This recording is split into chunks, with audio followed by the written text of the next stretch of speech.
Hopeless and many unsolved murders may be a little closer to reality for the families and some cold case victims. Advancements in DNA testing have broken some of the coldest cases in the valley, with one of them raising the question, could unsolved current cases be next? After a Visalia man was arrested last week for the 1996 rape and murder of a Fresno State student, we investigate what these improvements could mean for unsolved cold cases here.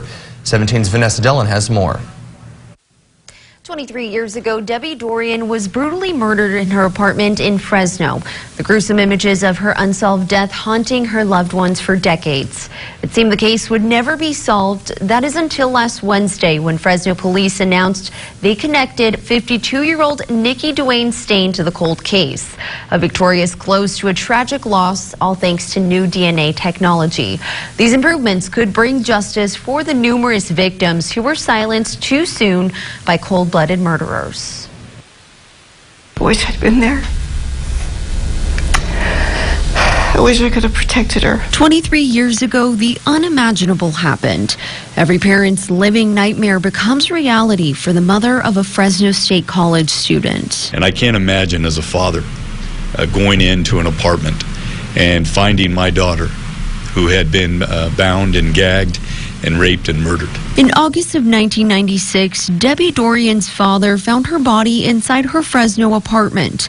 Her brutal killing unsolved for decades until last week. We do have a DNA match based on genetic genealogy. 52-year-old Nikki Dwayne Stain was named the primary suspect in Dorian's murder after a breakthrough in DNA matching technology.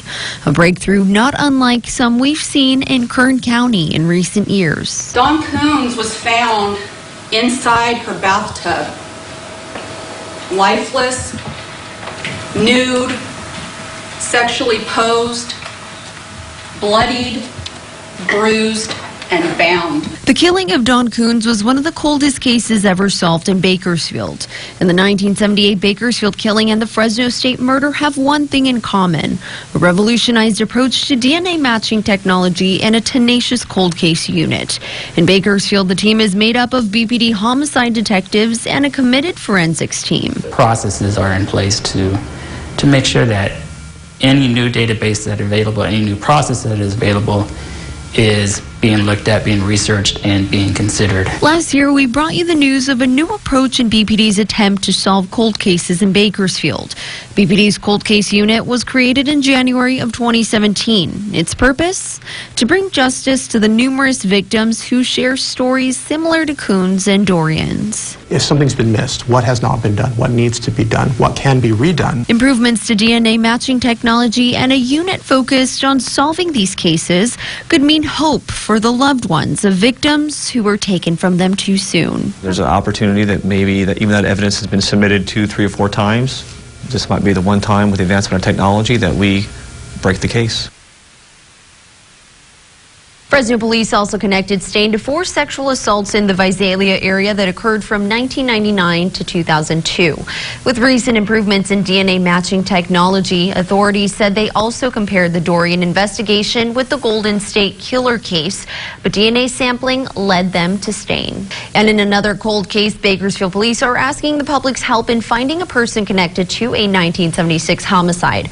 Mark Revenaugh was fatally shot while working at the 7-Eleven you see pictured here at 2331 Chester Lane. Police say they believe a woman by the name of Barbara Morris, who is believed to be in her 60s today, may have information about the murder. The BPD cold case unit is hoping to speak to her about the case.